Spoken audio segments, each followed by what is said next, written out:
we're gonna end this recording tonight, and then tomorrow he's gonna be like, put like a throwback picture of sister giving birth to him in the hospital or something.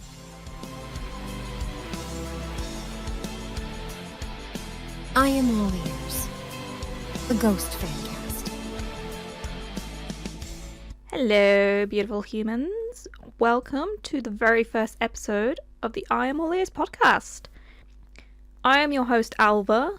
Some of you may know me from Twitter. I tend to bombard the feeds a lot. Sorry about that. If you haven't already figured out, this podcast is going to be about the band Ghost. Every 2 weeks, I'm hopefully going to be joined by a guest, and we're going to be covering anything from theories, lore, band news, you name it. Anything Ghost related, we'll talk about it. So, let's not waste any more time and dive straight into the first episode. So today I'm joined by Cami, aka YourFavGhestie. Welcome. Hello. So before we get started, tell us how you got into Ghost. So I've been around for a while now. I got into Ghost in 2016 during Terzo's time. I think it was not long after they performed on the Stephen Colbert show that my dad put them on. Like, he put on the Cerise music video. And so that was like my first introduction to them. And immediately after, the Square Hammer video played, and I kind of like just listened to the entire discography like the rest of that night.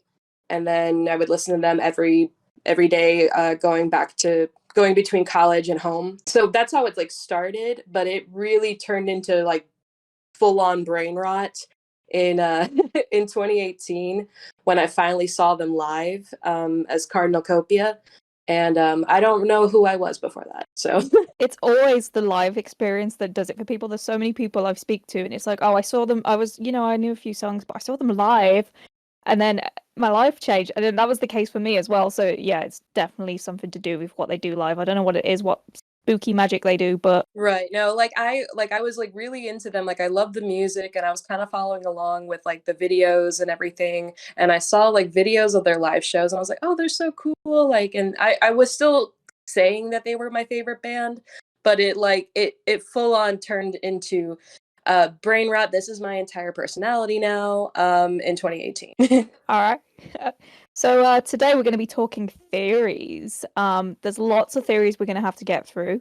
This is probably going to end up being a series, right? Because there is just so much to 100%. go into.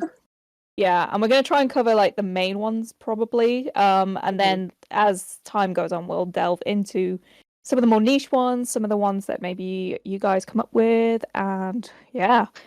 But for those who are completely new to Ghost, there's a lot to take in. There's a whole ass lore. If you are new to the lore, I do have to shout out Doomazuma on YouTube. She does the beginner's guide to Ghost, and that was what I watched when I was first getting into it, and I found it really useful. And also myself, I make a zine that had a little breakdown to the lore in. So if you go follow me on Twitter, lol. You can find that in the pinned tweets and read through that, and it might be useful. But to quickly get started before me and Cami delve in, I'm going to quickly do the quickest recap of Ghost lore ever in the most basic, simple form, and let's see if I get this right in one take. So Ghost is a satanic band. No one really knows how it got started or when it was started. There is a theory, which I'll get onto later, of how it started, but yeah, like I said, I'll get onto it later. But the earliest that we see documented is Papa Nil in the 60s, and it is also led by Sister Imperator. I can never say her fucking name. Sister Imperator. Imperator. I've seen it. Imperator. Imperator. I don't know. It's my British accent. I can't do it.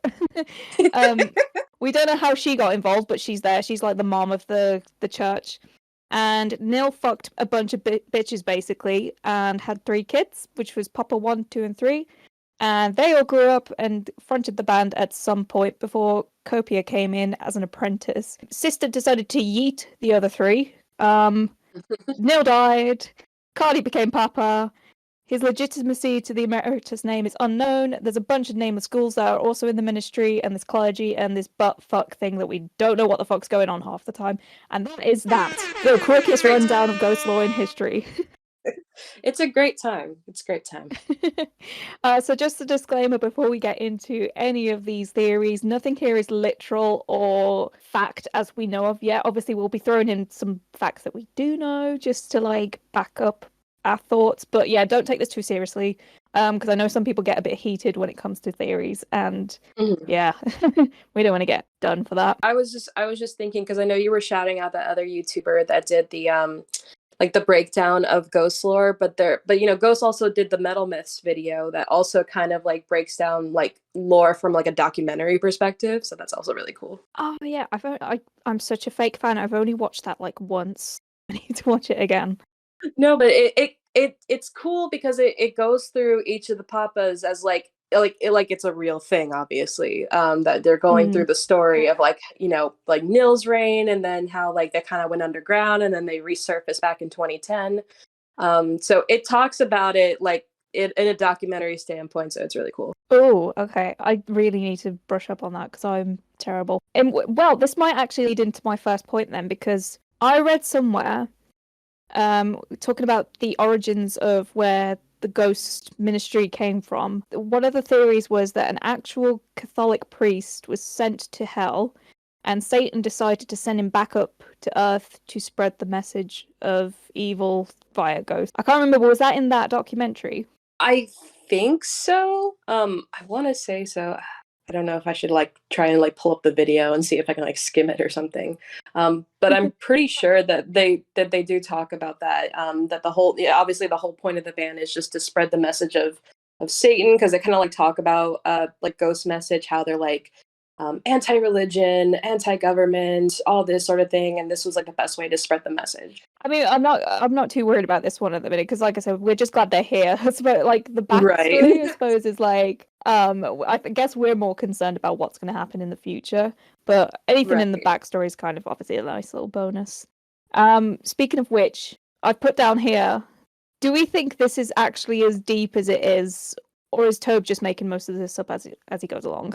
So I saw that in your notes before, and I've been trying to like patch it together, I guess, of how like I wanted to phrase this. Like I feel like Tobias, like I feel like he has like a general idea of like how he wants the story to be written, based on like the album cycles, because obviously like the most important part is the music, and the lore is just a fun little gag that follows it. I think that he writes the lore to kind of just to kind of like coincide what the albums are about. Like, there was a lot of plague and plague doctor references in the prequel era, and that's kind of like reflected in some of the lore, especially like in like the Dance Macabre video, the Rats video, and then same thing with the with like the rebuilding, because they're kind of like because Impera is about like rebuilding, and then all the like chapters are kind of just like rebuilding the ministry, or not really like rebuilding the ministry, but like rebuilding like I guess like the storyline with Copia being the head of everything. At the same time, I feel like he's just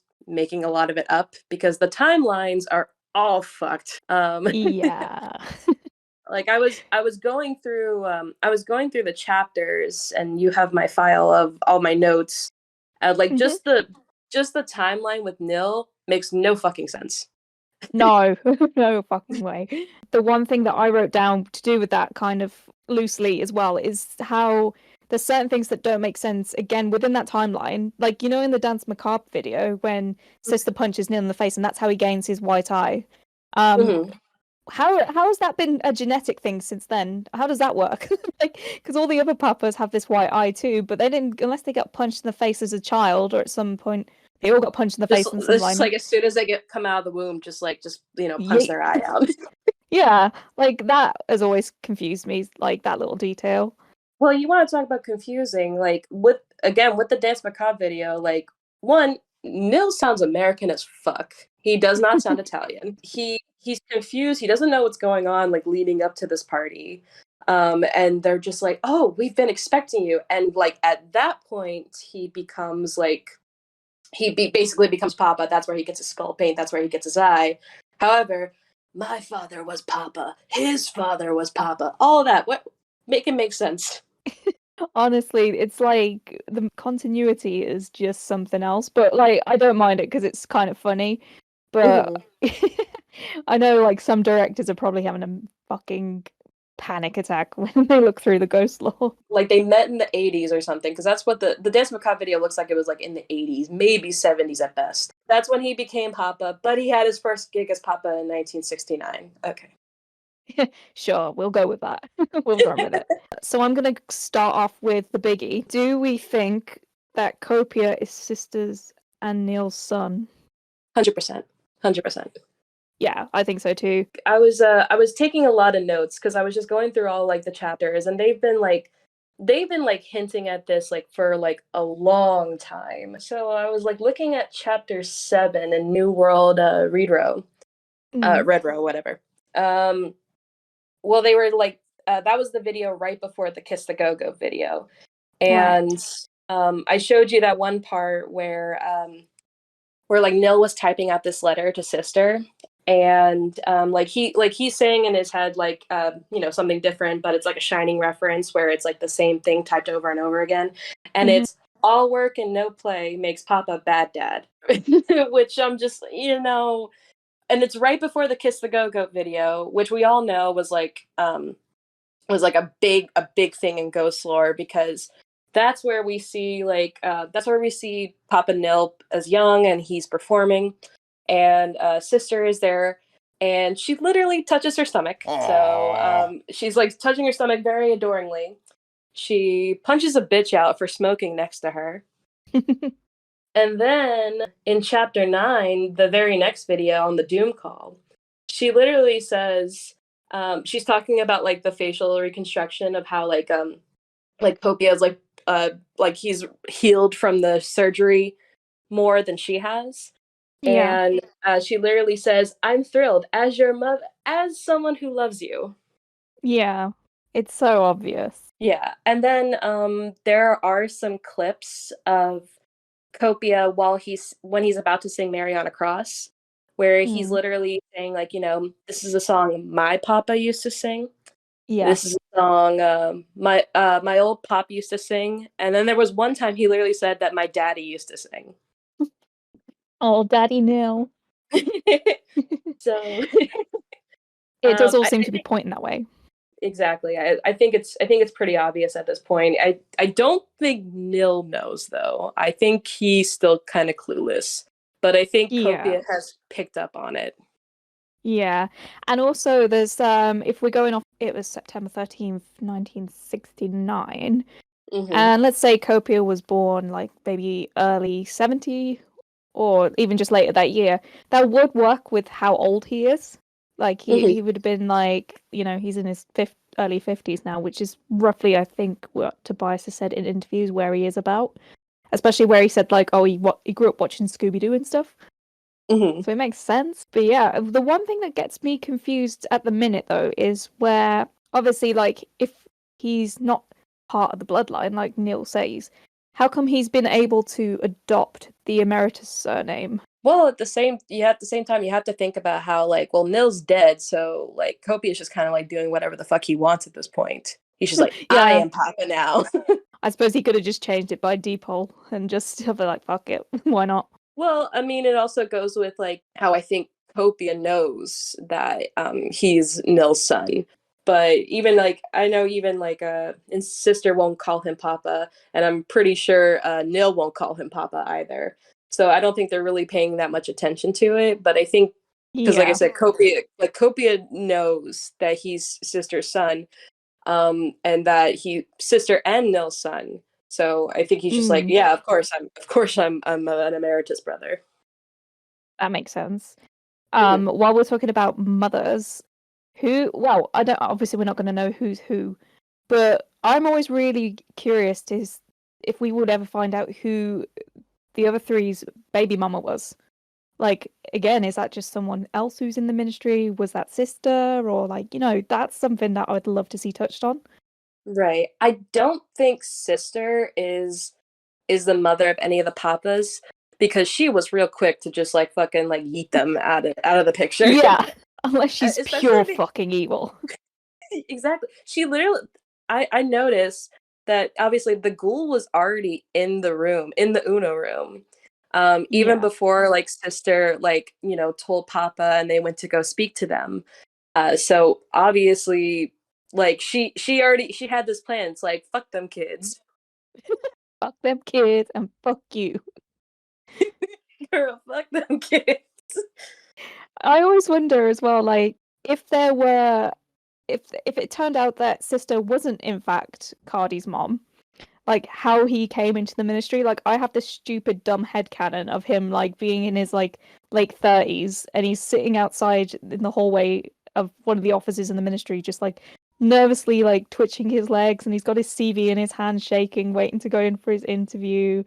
And just that, like part of me doesn't want him to be sister's son because I just want that to be real.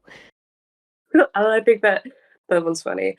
I was talking about this earlier because I was like mentioning how the twins being in the chapter videos and how they're like Nils assistants. So I like made this weird observation where like, well, technically speaking, we see the twins like on stage with Terzo. Like he's like, "Oh, I have some scary little ghouls," and he introduces them as like the new generation, the next generation. And then he's like, "Let me lead you into the night," and then they walk off stage. And then the next time we see them, they are in the clergy and they're Nell's assistants. They're like little altar children. Bro is so So bad with that. He just like brings them all the way to the hospital and is like, "No, fuck off." like, thanks for bringing my oxygen machine in. You can go now. Bye. Yeah, exactly. But I make that observation of like, because you kind of mentioned this before, like on Discord before, where maybe they like that's actually like a thing that they do. They bring in like orphans, and that's how like they indoctrinate these children into their church. Yeah. So maybe that's how like sister kind of got away with Copia being in the ministry, being like, oh my gosh, like look at this little baby, he was just like left on the doorstep, there's always room for fresh blood in the clergy or something. So it's like, it's not my kid, it's a kid. Yeah. Someone just left him here, God. I also Wait. want to know who is the first employee of the month since Copia is only second. And I have been wondering that for so long. I like the theory that it's Phil. Please, I need Phil to make a comeback because Phil was one of my favorites. For real. He's my favorite like, ABBA fan. Literally. Our favorite pussy-loving ABBA fan. Also, Phil got married at some point. I want to meet Phil's wife. Oh yeah, maybe that's why he left, because he's just gone and is living in, I don't know, where's like a Benidorm and just living the beach life. Benidorm is, I feel like Benidorm's very niche for Europeans, like for going on holiday. For anyone who's unaware of where Benidorm is, it's in Spain. And a lot of, especially Brits, move over there for like the quiet, retired life. I did see this theory, especially with everything that's just come out with Jim Defroque. Mm-hmm. And this is a reach, but I kind of love it. Right, so everyone bear with me on this. Obviously, Jesus, He Knows Me is a throwback song to, oh god, let me just check my facts right now. When did it come out? 1991, I think.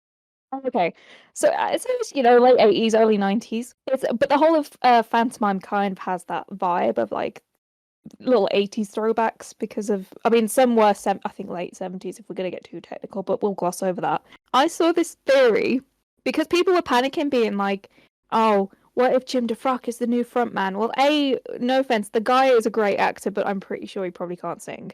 And B, I mean, he could, I just don't know, but if he'd sing for Ghost. And, we don't want Tobias to go anywhere anyway. However, I did see this theory that Defroque and the music video for Jesus, He Knows Me is actually a throwback to the late 80s, early 90s of Copia, when he was a actual priest going absolutely batshit and corrupt and blah, blah, blah, blah, blah. And then he was just on this stray path into sin and all debauchery and all this other stuff. He had one too many benders, completely blacked out. All of a sudden, he's part of this ministry. And the blacking out is important because that's why he's a lot better now with, he's not as corrupt when it comes to money and stuff, but he's still got a little, sin in him. And that's how he got started. Like, he was just a priest that was on a downward slope and got brought into the ministry and then grew up to be Copia. I did see that theory, and I find it pretty interesting, especially because I feel like the guy that they pick, like, almost had like similar features to like Copia's old face. Yeah, exactly.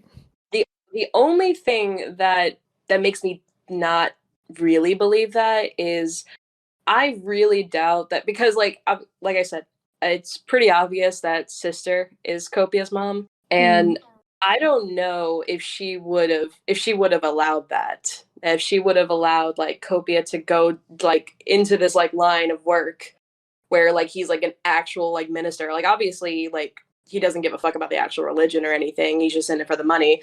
But at the same time, it's like, why would you like make yourself the face of that? And I remember someone, I don't remember where I saw this, but I remember seeing someone like during one of their meet and greets with, I'm pretty sure it was with Papa, not like Copia's Papa, not Copia's Cardinal. They asked him, when did you get your eye? And he said he got it the day he was born. That makes sense. Yeah. Debunked. That's that one debunked. So that he got it when he was born. So he was literally just like a little kid with a white eye at some point. Oh, yeah. To be fair, like, because I think it would be very awkward to go in that topic anyway. Like, with putting Defroque as this front figure for like the next era. I think he's literally probably just a one-off. He could be just a one-off, or like I could see him like maybe like being like a part of the clergy, like maybe he gets kind of like roped in and he's just kind of like a side character. But like I don't see him being like the frontman of the band, because like I just don't think it would make sense for like the direction of how things are going, and even with Copia's storyline, I just don't think it works. Yeah. Defroque I think is just kind of like a goof, and it was just kind of really just playing out, what the song was about, which is like, fuck fuck religion, fuck televangelists, if they're all in it for money.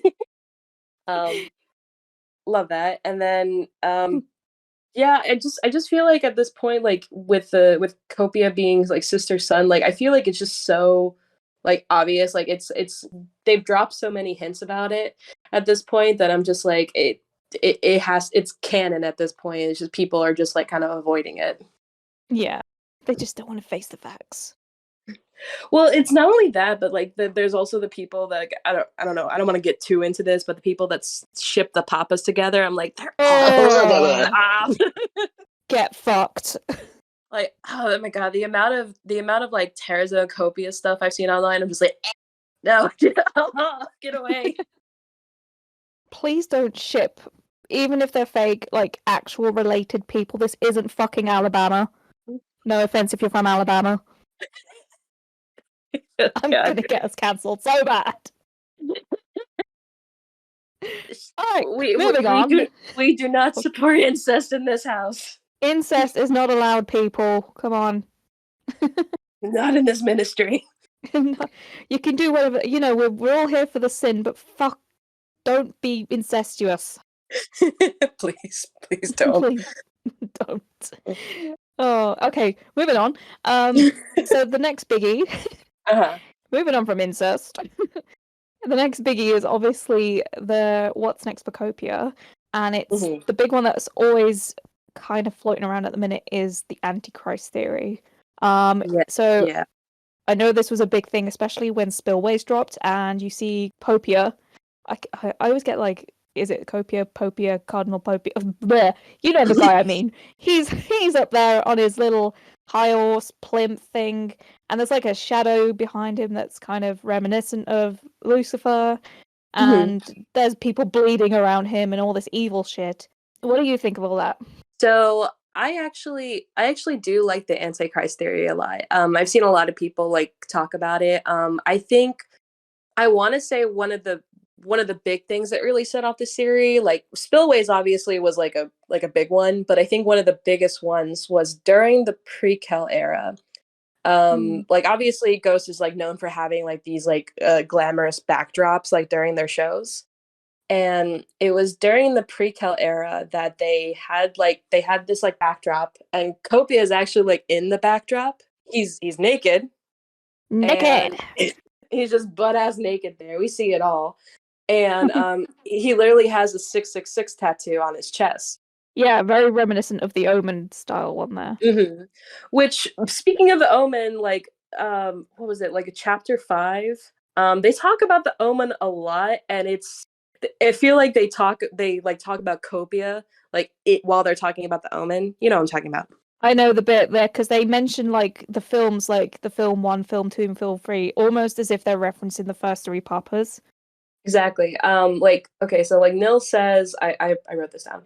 I mean, 1, 2, and 3 are very good, but then suddenly, Christ, he smites our Lord at the end of 3, and that's it. What a shitty ending. And then Sister is like, and then there's number 4, which feels like an excuse to bring in a new director and to try to get the ending right after 15 years. Hello? Hello? Yeah. And then whenever you have a new creative team, when you start episode 4, you have to do a lot of rebuilding. Hello! This all makes fucking sense if you compare it to how Ghost has been throughout the years. Exactly. So like they went on this whole like talk about the Omen, and it's like very like it coincides with everything that's going down in Ghost lore. And then you have like the 666 tattoo, and the 666 is also on his robes, his new robes. Yes. It's just like, come on.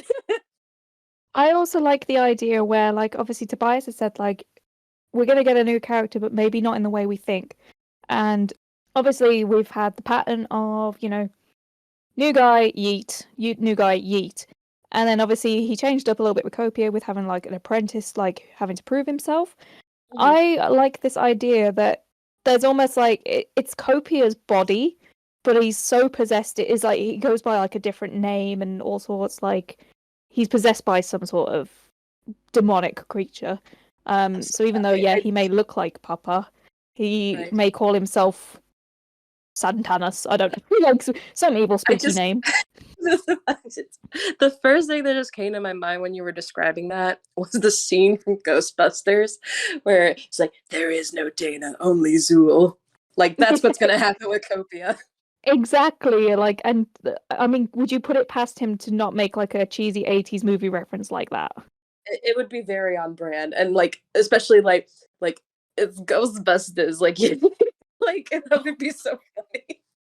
No, like what if like the next ghoul outfits is like, you know, like how Slipknot used to wear like they still do, they wear the boiler suit things, and it's just the ghouls are just like Ghostbusters in those boiler suits with like the fucking thing they use to I'm very into that. I actually, you know, kind of going with the Antichrist theory and kind of like this almost like resurrection thing, like that was like a theory that I had for a while. I mean, it kind of goes with another existing theory, which is like when Ghost dropped that the Mariana Cross slow and reverbed, the album art was like a Caligula coin. That was like, you know, it was from the movie Caligula, and they just like kind of rebranded it and everything. And then there, you know, there's a whole story with Caligula, basically that he was like betrayed by his followers and he was like assassinated by his own like soldiers. And the ghouls are like soldiers, like they wear soldier outfits basically. Yeah, and so I saw a lot of people kind of like making comparisons that the ghouls are going to like assassinate Copia like on stage. And so that's how he's gonna like go. He's gonna be assassinated on stage, and then there's also like kind of piggybacking off of that. There's the picture that's like I think currently their new I think it's their new backdrop, or it was like at least from that that same photo shoot. It's like the Last Supper photo where like Copia's in the center and then all the ghouls are like around him, like kind of like the Last Supper. Yeah. And then who's going to be Judas? Well, no, that's the thing. In one of the pictures from that photo shoot, Swiss is actually like smiling in the back while the rest are, you know, just being Swiss. like, you know, it would be Swiss. It would be Swiss. It would be Swiss. That is on brand. Actually, it would either be Swiss or it would be Sodo or Dew. I was gonna say Soda too. Yeah, those two are like up to no good. Yeah, I've Soto's like smiling all the time, like he's always up to something. And I feel like Copia picks on like Soto the most, like during shows. And it really is just gonna get to a point. Yeah, exactly. It's gonna get to a point where like, he's just like, you know what? Fuck this shit. And then he just fucking like offs Copia on stage. Imagine if it's Rain, because it's always the quiet ones. Oh my god. No, but Soto is the quiet one though. No, they're all quiet. They're all quiet. Yeah. I do like the online. Wow, the onstage assassination idea, because I'm a massive Alice Cooper fan, and obviously he does that part in his show where there's the guillotine on stage, and then he did one before, although it went bad one year if I remember correctly from the documentary, where he did like an onstage hanging. I'd actually really like to see that. Not obviously that what's that word when like people watch like snuff films and are into like torture and shit? I'm not into all that. But it's just me like, I think it would be very, very interesting and a very special event to witness on stage. I think it would be really cool because like obviously like when Copia was anointed as Papa, that was really a really cool stage performance, because like for years no one knew, well, not years, I wouldn't say like no one knew exactly how it was done. I mean, we know now that there was a body double, but like logistically it's like where the fuck was the actual Copia? Like what did they do? Didn't we like figure out whether like there was a trapdoor, and we like managed to like find the photo that showed it? We did. We found the trapdoor, but at the same time I still don't know how it was done so smoothly. Yeah, because you didn't even see like any latches open or any legs like disappearing or ascend upwards. Like from the videos I've seen, I can't see really any like switching occur, or like where you see like a trapdoor open and then they do the switch. Like I can't see it for the life of me. I've seen like all these videos from all these different perspectives and I can't see it. So I'm still just like, even though I know there was a body double, I am still very impressed. Oh yeah, for sure. But yeah, it'd be cool to see if they could do more of that on stage. Mm-hmm. Also adding to that, I'm sorry. That's okay. So I saw this other theory. I think it was mostly me. I I made this theory that on top of the like assassination thing, kind of going back to where like Copia is like maybe like the Antichrist or something. I want to say that even though he gets assassinated, like he comes back. Whether that's because maybe sister like resurrects him because she's like, ain't no fucking way, like my son is going to be leading this band, fuck you. Or like because he's dead he can now officially be possessed by Satan or something. I like that. There's also the idea of like a failed assassination where he's like, they tried to kill him, but then the devil kind of steps in and goes, nah, it ain't his time, I'm gonna take over this machine, and kind of uses his body for whatever he's got planned. Right, so that's what I'm saying, like, like it either it's like a failed attempt or like he actually like does die, but now his body is available to be a vessel. Right, good. That would be interesting. Imagine if he like they did actually manage to kill him, and he's been dead for like a couple of months, so he's like kind of decomposed in some parts, and then when he comes back, he's like missing a limb or something, or like his face is like half fallen off. Oh my god, Frankenstein Papa is gonna be real. But imagine like people are still like, want to smash, and we're like, that guy is literally dead. I mean, you still got the Nil Sims out here, and he actually is dead. Bro, Nil Sims, are you okay? We're like avid Nil haters here. I've made jokes before in the past, but at the same time, I'm just like, man, he's just like, he really is just a dick, and it's just like we've seen videos of him literally like taking a shit in the bathroom, and it's just like, but it's like that's your man, taking a shit in the bathroom, taking a shit in cars. That's your man. And that's who you're gonna simp over. Although I must admit, in the latest chapter, in chapter 17, there was one still, and I was like, he kind of, I can see it. Why are you kind of Ghoulie Match on Twitter asks, going on this theory, I suppose, is realistically, obviously, there's been some fun examples, like, Copia's just going to get run over by a bus. But realistically, how do we think he's going to go? And I'm going with pretty much exactly what we've just discussed, and in some sort of like on-stage assassination, but he comes back in some form.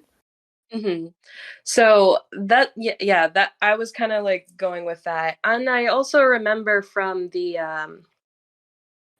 it was like the interview that came out like immediately after Jesus He Knows Me premiered, and there was that one bit where he talked about like how all things like come to an end, and he was kind of talking about how like Papa Emeritus's reign could be true that it comes to an end, but just because like his reign as Papa Emeritus the Fourth comes to an end, that doesn't necessarily mean that like Copia himself is going to be gone. At least that's how I want to interpret it, because I'm in denial. We all are. It's just I just don't want Copia to leave. Like I really felt for Copia. I didn't think I was going to be, because I'm gonna be honest. Because I got into Ghost around Terrazo's time, and when Copia came on the scene, I was literally like, "Who the fuck is this guy?"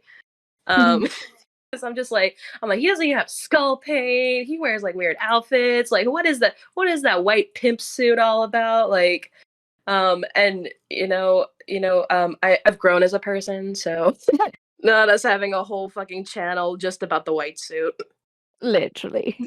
Fucking hell, we could do a whole fucking episode on that white suit. I'm all about it. I have plenty of photos of why it is one of the best outfits. Get the protractors out, people. We're measuring some angles. Oh my god. But no, yeah. So I've definitely grown as a person with Copia, and now I can't bear the idea of like, no, he can't leave. He just got to come back with like a new look or something, like something. I like the idea that he just retires and takes a demotion, is that a word? And like goes and does like the books for the ministry and just does the accounts. And he's just in the background all quiet. Oh my god, if we just like get shots of like Copia like just wearing these glasses and like doing taxes. Literally, and he's got like the what's the American? I mean, the IRS after him. Well, Copia was the treasurer of the ministry. Oh yes, he was. Yeah, because I don't think anything was mentioned on the Terzo bills, but on the nil bills, nil bills, from the nil bills during pre-cal, he's listed as like the treasurer, and it's got his little signature on there. Fuck, what does the sister bill say? I'm looking at it right now. Hold on, let me crawl across my bed.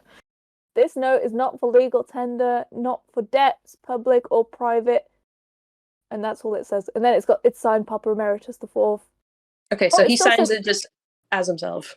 Yeah, I think it still says Treasurer of the Clergy, but I'm honestly blind. I want to say that just on the last ones, like before he became Papa, I think he was Treasurer of the Clergy, and it's a Cardinal Copia. Yeah. So he does know. Well, I was gonna say he knows how to do money, but like, no, he doesn't. Like, he probably he probably almost got the ministry arrested. Oh yeah, they're in debt for sure. They've got like the repossession men coming after him like every other week. He's like constantly fighting, like, no, I swear. He's going down to like cash converters, which is a bit like a pawn shop over here in the UK, and just selling all like the ghoul shit. Oh my god, I was just thinking like because when he was apparently the treasurer of the clergy, they had like a pretty like low budget for like a lot of their like performances and everything. Like, obviously they put on a good show no matter what, but like, the budget was still like on the lower side. But then as soon as Copia became Papa, he's like, all right, new budget. And then everything just skyrocketed. Everything's like, we owe this to this company and blah blah blah, but we got cool fireworks though. Got cool fireworks. He's got the most like bedazzled fucking robes on the face of the planet. Moving on. Kay from Twitter actually submitted this interesting fact. She wanted to know about the Star Wars / the chapters, how they cross over, because we've got things like the Jedi Ghosts, where if you, oh my god, I have watched Star Wars. I'm just very bad at remembering exactly what happens when. But you know, like how there's that bit in the end of, is it Empire Strikes Back, when there's like Vader, Obi-Wan, and Yoda all as ghosts, and Yeah, well, obviously Neil looks like that. yeah. So they have a lot of they have a lot of scenes where they talk about like the ghosts in Star Wars, and then yeah, he looks just like that. Wow, I'm just starting to wonder, like, do they call them phantasms in Star Wars? I really can't remember. But that would be cool, since he's literally like, he's a phantasm. Yeah. Well, then there's also all these other things as well. So the ghoul costumes are obviously reminiscent of those little sand monster things as well that we see in New Hope. That's a straight up fact because Tobias has said he took inspiration from that. Obviously you've got Neil's Darth Vader voices with the, oh no, fucking nerd. You've got Neil's Darth Vader noises in chapter 4 when he goes to see Sister in the hospital. Obviously, this is an obvious reference, but obviously, like Copia referenced Star Wars with his lightsaber in chapter 12. And then I kind of spoke to you about this earlier. All these little Star Wars references, with the fact that obviously we're wondering whether Neil is Copia's dad. Are we going to get like a chapter in like maybe 3 chapters time where it's like, no, Copia, I am your father, and then it all makes sense. And then Copia is just going to be like, yeah, I know, and you're a deadbeat one too.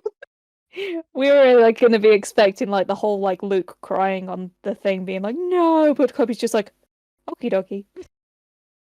Like, I already knew, but thanks. Yeah. So I thought that was quite a nice thing to point out. No, I can definitely see that. Like, I mean, Tobias is a fucking nerd, so like I wouldn't put it past him to like do another Star Wars reference in his fucking like in his fucking fan fiction. All right, so I think we've covered all the basics and the biggies for this week. Cammy, where can people find you at on your socials? Because I know you make some funny ass videos on TikTok. Yeah, so I'm on TikTok, I'm on Twitter, and I'm on Tumblr, and it's all the same username, YourFavGhestie. All right, cool. And I'm Älva, you know where I am. I'm that annoying one that's always on everyone's timeline.